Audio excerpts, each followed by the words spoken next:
الحمدللہ، اللہ تعالیٰ کا لاکھ لاکھ شکر ہے کہ مالک الملک نے اپنی یاد کی توفیق اور موقع عطا فرمایا۔ لاکھوں اور کروڑوں درود حضرت محمد مصطفیٰ صلی اللہ علیہ وآلہ وسلم پر، جن کے طفیل مالک الملک نے یہ مہربانی عطا فرمائی۔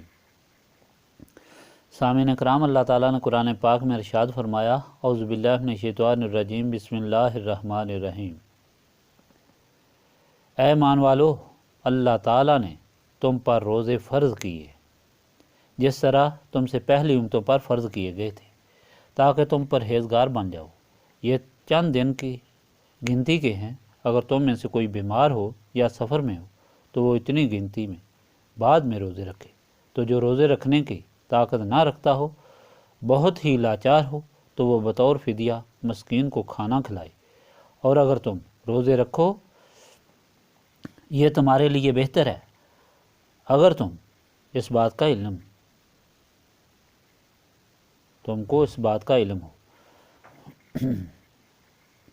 اللہ تعالیٰ نے جب دنیا میں انسان کو پیدا کرنے کا ارادہ فرمایا تو فرشتوں میں یہ اعلان فرمایا کہ زمین پر اپنا خلیفہ بنانا چاہتا ہوں۔ چانچہ آدم کو پیدا کیا اور آپ کو اشرف المخلوقات کا تاج پہنایا، فرشتوں سے آپ کے سامنے سجدہ کروایا، آپ کو وہ جنت دکھائی جس میں نیک اعمال کے بعد آپ کی اولاد کو داخل کیا جانا تھا، دنیا میں کعبہ شریف کی صورت میں اپنا گھر عطا فرمایا اور عبادت کے طریقے سکھائے تاکہ آپ کی اولاد اسی طرح پاک صاف رہے جس طرح پیدا ہوئی تھی، اور ان کی روحانیت ترقی کرتی رہے اور دنیا میں اللہ تعالیٰ کے صحیح خلیفہ ثابت ہوں۔ یعنی اس میں ہر اچھائی اور ہر صفت رکھی، لیکن چونکہ انسان کی خوراک اس دنیا میں تھی، اس لیے دنیاوی اور جسمانی خواہشات اس پر غالب ہوئیں اور اس کا نفس باغی ہو جاتا تھا اور اس پر شیطان سوار ہو جاتا تھا، اور اسی طرح ہوتا چلا آیا۔ انسان اس طرح اللہ تعالیٰ کو بھولتا رہا اور پھر باغی ہو کر دن رات دنیاوی خواہشات کے پیچھے لگا رہا اور اللہ تعالیٰ سے کیے گئے اپنے عہد کو بھول گیا اور اپنے مالک الملک کو بھول گیا جس نے وہ عہد ان سے لیا تھا۔ شیطان اور نفس اسے گمراہ کرتے چلے گئے، یہاں تک کہ وہ حیوان بن گیا، بلکہ حیوان سے بھی بدتر ہو گیا۔ مالک الملک نے انسان کو پیدا فرما کر اس طرح شیطان اور نفس کے ہاتھوں بے یار و مددگار نہیں چھوڑا، بلکہ اس کی اصلاح کا بندوبست بھی فرمایا، کیونکہ وہ رب ہے اور ربوبیت کا تقاضا تھا کہ انسان کی ہر ضرورت کو پورا کیا جائے، اور انسان کی سب سے بڑی ضرورت ہدایت ہے۔ مالک الملک نے اس کا بھی انتظام فرمایا، اور اس ہدایت کا انتظام انبیاء اور کتب سماوی کے ذریعے فرمایا۔ انبیاء علیہ السلام اللہ تعالیٰ کا فرمان لے کر آتے رہے اور مخلوق خدا کو اللہ تعالیٰ کی پہچان اور نفس کی پہچان کراتے رہے، نور نبوت سے انہیں پاک کرتے رہے۔ جو لوگ انبیاء کی تابع داری اختیار کرتے رہے وہ نفس اور شیطان کے شر سے محفوظ ہوئے اور وہ صحیح راہ پر قائم رہے، لیکن جنہوں نے انکار کیا وہ زیادہ باغی ہوئے، سیاہ دل ہوئے، اور یہاں تک گمراہ ہوئے کہ انہوں نے انبیاء علیہ السلام کو اذیتیں بھی دیں۔ یہ سلسلہ چلتا رہا یہاں تک کہ نبی پاک صلی اللہ علیہ وآلہ وسلم اللہ تعالیٰ کے آخری نبی بن کر آئے اور آخری کتاب یعنی قرآن پاک مخلوق خدا کے لیے مکمل ہدایت لائے۔ جس وقت نبی پاک صلی اللہ علیہ وآلہ وسلم تشریف لائے تو مخلوق خدا اپنی عادت قدیم کے مطابق شیطان اور نفس کے پنجے میں جکڑی ہوئی تھی کہ ہر انسان اپنی تسکین کا سامان چاہتا تھا اور اس کے لیے وہ اوروں کی خواہشات کا خیال نہیں رکھتا تھا، ان کی جان کا، ان کے مال کا، کسی چیز کا خیال نہیں رکھتا تھا، ہر چیز کو ہڑپ کر جاتا تھا، کوئی اس کے ظلم محفوظ نہ تھا، نہ مخلوق خدا، نہ اس کی اولاد، نہ اس کے ماں باپ۔ اس طرح اس کے ظلم کی انتہا تھی۔ اللہ تعالیٰ نے مخلوق پر رحم فرمایا اور نبی پاک صلی اللہ علیہ وآلہ وسلم کو رحمت بنا کر بھیجا۔ نبی پاک صلی اللہ علیہ وآلہ وسلم نے مخلوق کے خدا کو انسانیت کی راہ پر لانے کی کوشش کی اور اللہ تعالیٰ کی کتاب اور قوانین پڑھائے، سنائے اور سمجھائے، اور مخلوق خدا کو نور نبوت سے پاک کیا۔ جن لوگوں نے نبی پاک صلی اللہ علیہ وآلہ وسلم کی غلامی اختیار کی، نسبت رسولی صلی اللہ علیہ وآلہ وسلم حاصل کی، وہ تو ہدایت یافتہ ہو گئے، مسلمان بن گئے، مومن بن گئے اور اللہ تعالیٰ کی رحمتوں اور نعمتوں کے حقدار بن گئے، اور جنہوں نے انکار کیا وہ غدار بن گئے، منافقین بن گئے، اور ان کی یہ حالت ہو گئی کہ وہ سیاہ دل ہو گئے، اور ان کی سیاہ دلی اس حد تک بڑھ گئی کہ وہ ظالم ہو گئے۔ یتیموں کے مال کو ہڑپ کرنا شروع کر دیا، مسافروں کو لوٹنا شروع کر دیا، سائلوں کو دھکے دینے شروع کر دیے، غرض ہے کہ ہر قسم کا ظلم جاری تھا۔ دوسری جماعت جو حضور پاک صلی اللہ علیہ وآلہ وسلم کی غلام بن گئی تھی، انہوں نے اللہ تعالیٰ کو پہچان لیا اور بتوں کو ٹھکرا کر اللہ تعالیٰ کی عبادت شروع کر دی، اور اس طرح وہ رافت و رحمت کے پیکر بن گئے، اور انہوں نے مخلوق خدا کی مدد شروع کر دی۔ انہوں نے مسافروں کو پناہ دی، سائلوں کو پناہ دی، کھانے کا نوالا سائلوں کو اپنے منہ سے نکال کر پیش کیا، یتیموں کے چوکیدار بن گئے اور غریبوں کے مددگار بن گئے، اور اس طرح انہوں نے اپنے ماں باپ کے سامنے سر نیاز جھکا دیا، اولاد پر محبت و کرم، شفقت اور مہربانی کی، اور پھر جس آقا اور اس رسول صلی اللہ علیہ وآلہ وسلم نے سب کو یہ آداب انسانیت سکھائے، ان پر جان و مال غرض ہے کہ اپنی ہر چیز نثار اور قربان کر دی۔ اس طرح دو جماعتیں ہو گئی، حزب اللہ اور حزب الشیطان۔ نبی پاک صلی اللہ علیہ وآلہ وسلم حزب اللہ پر مشتمل یہ معاشرہ وجود میں لائے۔ حضرت عبداللہ بن عباس فرماتے ہیں کہ نبی پاک صلی اللہ علیہ وآلہ وسلم نے جب نبوت کا اعلان کیا، سب سے پہلے کلمہ شہادت کی تلقین فرمائی۔ جب لوگوں کے دلوں میں یہ واضح ہو گیا تو پھر زکوٰۃ کا اعلان فرمایا۔ صحابہ کرام اس کے عادی ہو گئے تو پھر جہاد کا اعلان فرمایا۔ اللہ تعالیٰ کی طرف سے جہاد کا حکم نازل ہونے کے بعد صحابہ کرام نے اس پر اس طرح عمل کیا کہ دنیا اس کی مثال پیش کرنے سے قاصر ہے۔ غزوہ بدر کا جب موقع آیا تو رسول پاک صلی اللہ علیہ وآلہ وسلم نے تمام صحابہ کرام کو جمع کر کے انہیں تمام صورتحال سے آگاہ کیا اور ان سے جواب مانگا۔ مہاجرین نے کہا کہ ہم تن من دھن سے آپ صلی اللہ علیہ وآلہ وسلم کے ساتھ ہیں۔ جب آپ صلی اللہ علیہ وآلہ وسلم نے دوبارہ افسار کیا تو حضرت سعد بن معاذ کھڑے ہوئے اور فرمایا کہ یا رسول اللہ صلی اللہ علیہ وآلہ وسلم، شاید آپ کا روئے سخن انصار کی طرف ہے، وہ اس لیے کہ شاید آپ صلی اللہ علیہ وآلہ وسلم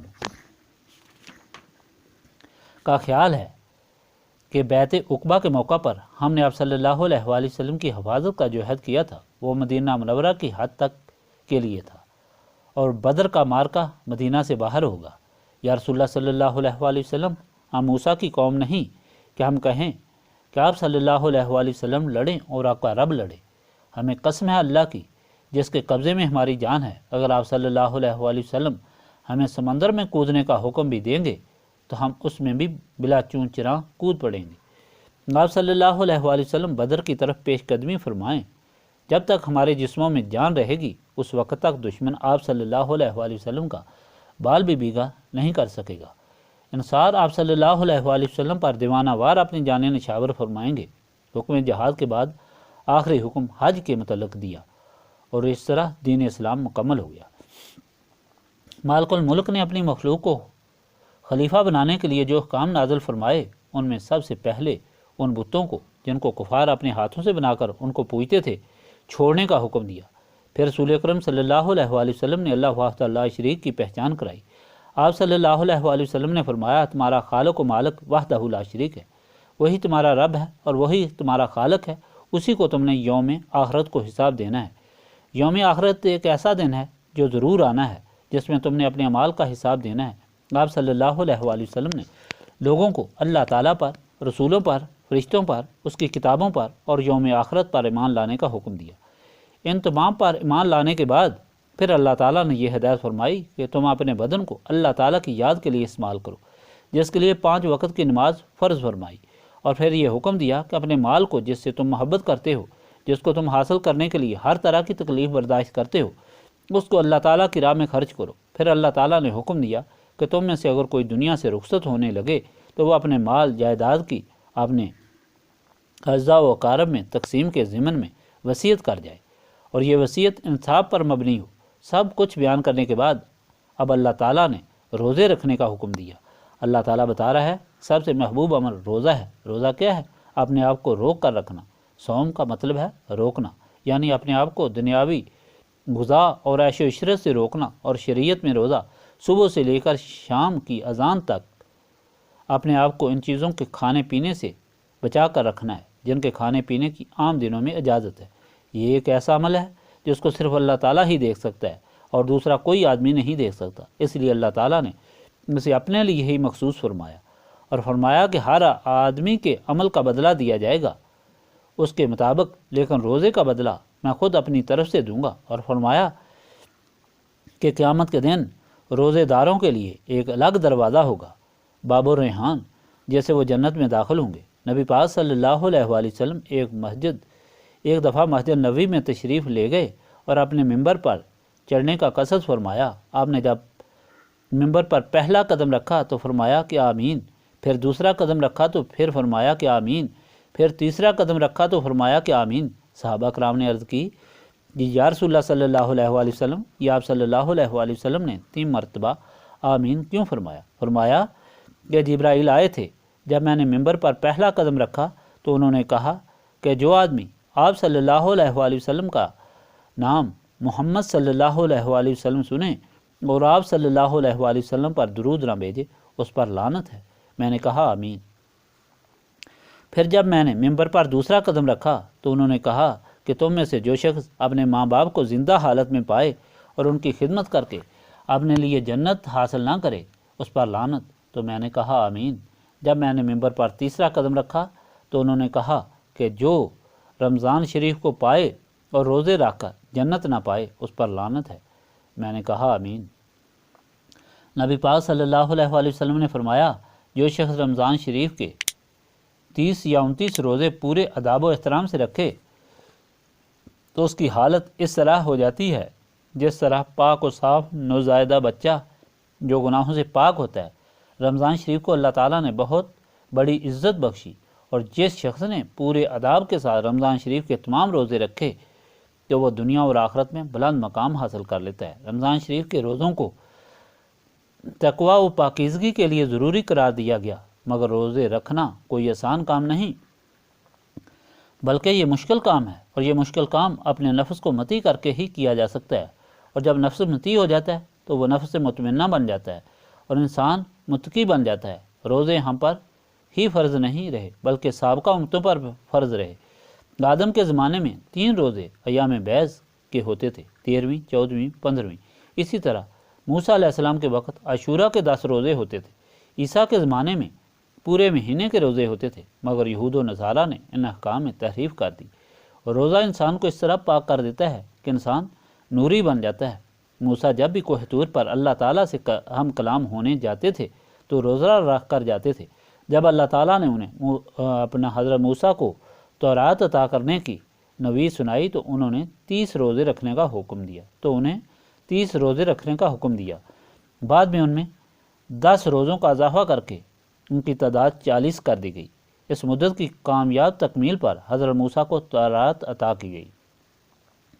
حضرت عیسیٰ خود ہمیشہ روزہ رکھتے تھے۔ اللہ تعالیٰ نے نبی پاک صلی اللہ علیہ وآلہ وسلم کے توسط سے مسلمانوں پر رمضان شریف کے روزے فرض کیے کہ یہ روزے 1 مہینہ ہیں، مگر نبی پاک صلی اللہ علیہ وآلہ وسلم کے طفیل ان روزوں کا ثواب 1 سال کے برابر رکھا۔ روزہ رکھنا آسان بات نہیں، صرف کھانا اور پینا چھوڑنا ہی روزہ نہیں، ہر اس عمل کو چھوڑنا روزہ ہے جس سے اللہ تعالیٰ نے منع فرمایا ہے، اور وہ عمل خواہ کان کا ہے، زبان کا ہے، آنکھ کا ہے، خواہ وہ جسم کے کسی بھی حصے کا۔ اس طرح اپنے پورے جسم پر کنٹرول کرنا بہت مشکل کام ہے۔ پھر کھانے اور پینے کو ہی لے لیں کہ انسان کو اگر سخت پیاس لگی ہو، ٹھنڈا پانی پڑا ہو، دیکھنے والا بھی کوئی پاس نہ ہو، تو اس میں کتنی بڑی طاقت چاہیے کہ وہ اس سے پرہیز کرے، اور اس کے دل میں اللہ تعالیٰ کا کتنا زیادہ خوف ہو کہ اسے ہاتھ نہ لگائے، اور اسے بھوک لگی ہو، بہترین کھانا پاس پڑا ہو تو اس کے دل میں اللہ تعالیٰ کا کتنا زیادہ خوف ہو کہ وہ اسے ہاتھ نہ لگائے۔ بہت بڑی طاقت اور اللہ تعالیٰ کا بہت زیادہ خوف ہو تب ہی انسان اس پر قابو رکھ سکتا ہے۔ یہی وجہ ہے کہ یہودی بھی روزوں سے منحرف ہو گئے کہ وہ طاقت نہ رکھ سکے، عیسائی بھی روزوں سے منحرف ہو گئے اس لیے کہ طاقت نہ رکھ سکے، اور مسلمانوں میں سے بھی ایسے لوگ ہیں جو روزہ نہیں رکھتے اور مختلف بہانوں کی آڑ لیتے ہیں۔ کوئی اپنی بیماری کی آڑ لیتا ہے، کوئی کہتا ہے کہ میں بہت کمزور ہوں، فدیہ دے دوں گا، حالانکہ فدیہ ان لوگوں کے لیے ہے جو بالکل لاچار ہوں، کسی کام کے قابل نہ ہوں۔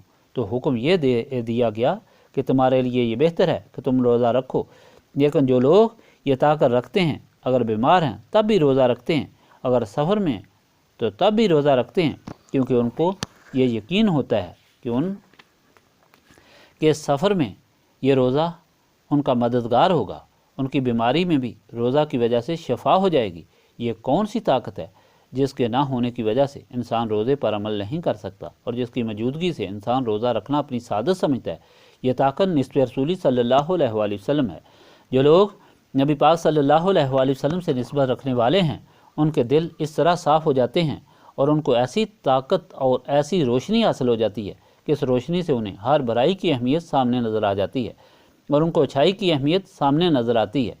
دنیا دار اس پانی کو پی کر اپنی تسکین سمجھتا ہے، جبکہ نسبت رسولی صلی اللہ علیہ وآلہ وسلم رکھنے والا اس پانی کو ترک کر دیتا ہے اور زہر قاتل سمجھتا ہے، جو اس کی روح کو اور اس کی روحانیت کو بھی تباہ کر دے گا اور اس کے سارے روحانی مفاد کو بھی نقصان پہنچائے گا۔ نسبت رسولی صلی اللہ علیہ وآلہ وسلم رکھنے والا انسان روزے کے اندر کھانا زہر قاتل سمجھتا ہے۔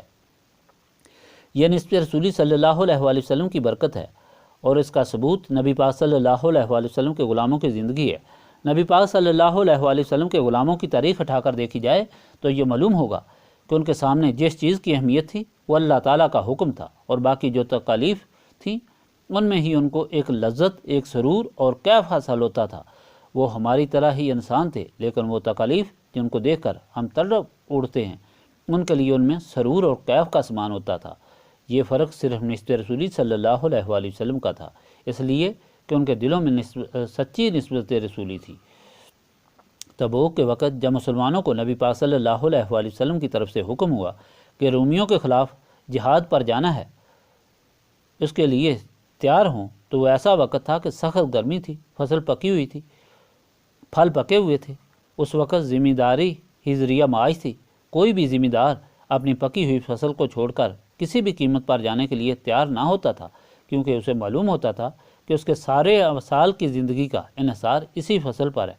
لیکن نبی پاک صلی اللہ علیہ وآلہ وسلم کے جو غلام تھے، انہوں نے نہ اپنی فصل کی طرف دیکھا، نہ اپنے پھل کی طرف دیکھا اور نہ گرمی کی طرف دیکھا۔ فوراً کمر بستہ ہو کر نبی پاک صلی اللہ علیہ وآلہ وسلم کے ساتھ چل پڑے اور ایسی تکلیف اور مصیبتیں برداشت کیں کہ حضرت عمر سے روایت ہے کہ 16 آدمی ایک کھجور پر گزارا کرتے تھے۔